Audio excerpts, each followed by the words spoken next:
Right behind these white doors, there is still a line of voters waiting for their turn. We followed the signs that say vote no. Frustrated viewers in Lacey Lakeview have also called in saying, hey, we're still out of power as well. But you can still see chunks of wood and a little bit of debris from where this pole behind me was knocked down. I'm still seeing people making their way in here. I've seen them walking in with Target ads like this. If you look closely, they're wearing green and white ribbons in honor of the children that were shot. Firefighters pried open the roof of this black SUV you see right behind me. Coming out and finding his lawn looking like this was very common. Council will need at least a 3/4 vote in order for the permit on the facility to be passed. Coming up at 10, we will have their final decision. Live in Waco, Danielle Skinner, News Channel 25. If we start euthanizing animals in 72 hours without working with some of these groups of people, Waco, Texas will have another black eye. Tonight, animal rights supporters said the Humane Society isn't going down without a fight. Animal rescue groups, Humane Society workers, pet owners, and their animals came forward and demanded the city allow the shelter to continue its adoptions. They brought their signs too. We're the animals' voices. They don't have a voice.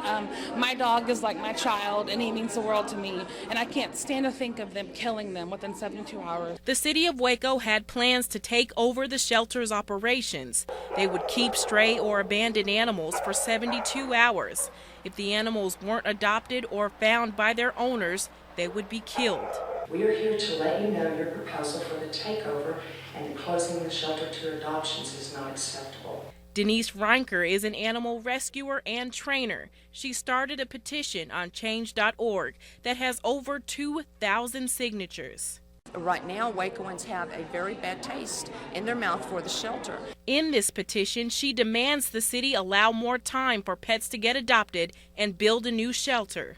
If this ever happens, I will bawl my eyes out. What a wonderful thing for the animals and for the people of Waco to have a brand new animal center. It's still unclear where the city stands, but whatever happens, the people of Waco are saying something's gotta give. We voted them in, and they need to go by our wishes. We don't want this thing to stop. And they need to tell us what their plans are, like they said in there, you know? Now, Mayor Malcolm Duncan Jr. assured everyone tonight at the meeting that negotiations are still in the works between the Humane Society and the city. Nothing is set in stone yet. Danielle Skinner, News Channel 25.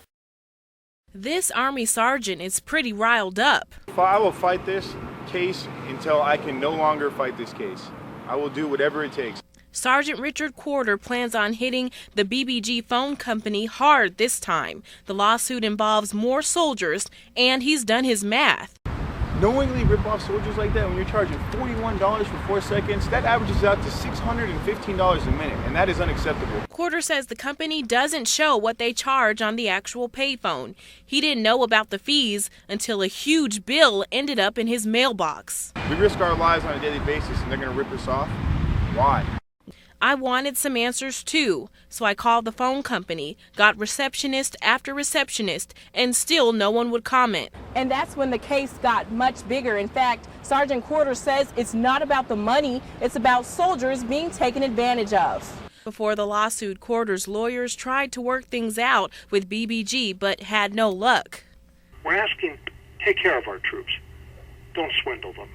We have sent letters demanding that they stop. Demanding that they leave our troops alone. They've refused, thus we have to drag them into court. Quarter hopes even more soldiers will support the class action suit. In Fort Hood, Danielle Skinner, News Channel 25. Danielle, the family plans on pressing charges against that officer. The young man's family and an Austin civil rights group are taking this to court and protesting, Ann, in hopes that they get the justice they want for Terry Cox.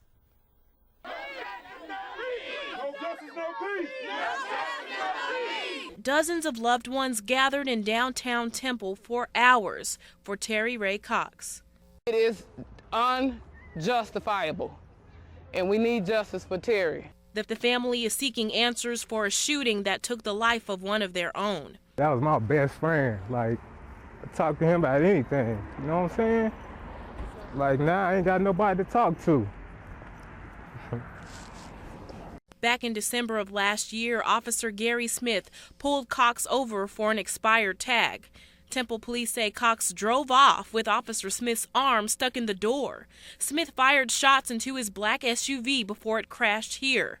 Cox suffered a gunshot wound in the head and died a week later, leaving a daughter, wife, siblings, and a broken-hearted mother behind. My son, they said they were going to murder him. Cox's mother says Officer Smith threatened her son's life, which is why he sped away. Officer Smith was put on paid administrative leave while Temple PD and the Texas Rangers investigated. A grand jury looked at dash cam video of the incident, but no-billed that officer, deciding there wasn't enough evidence to indict him. Now the Royal Society of Civil Rights, a nonprofit group from Austin, is helping the family press charges. The public needs to understand this is deeper than what they are actually seeing or reading in the papers or seeing on the news. I went up to the car, he was calling him all kinds of N-words and told him that he'll never amount to nothing. With a team of lawyers, the family wants to pursue criminal and civil charges against police. We're not going to settle for this. We're going to stand up and fight back against it, whatever it takes. Danielle Skinner, News Channel 25. 200 Fort Hood soldiers made it back home from Iraq just in time for Christmas. I'm Danielle Skinner. To begin our evening on a happy note, troops from the 3rd Brigade, 1st Cavalry Division were greeted by family and friends despite drizzling rain this morning. The brigade rolled across the Iraq border into Kuwait about a week ago. There are still about a dozen soldiers from the brigade that are still overseas. The search is on in Fort Myers, Florida. Police say a man was shot to death in this small parking lot and the shooter is still on the loose. It happened at the Edison Mall Friday night before 9 o'clock. Witnesses say the suspects were in a gray car and came up behind the victim and started shooting. Police say there were more than 100 shell casings at the scene. There was another man with the victim, but he was not hurt. Coming up on the Texas Report, it's that time of the year to light up that fire to warm up your home. Well, we'll show you why it's very important to make sure your chimney is clear and not just for Santa.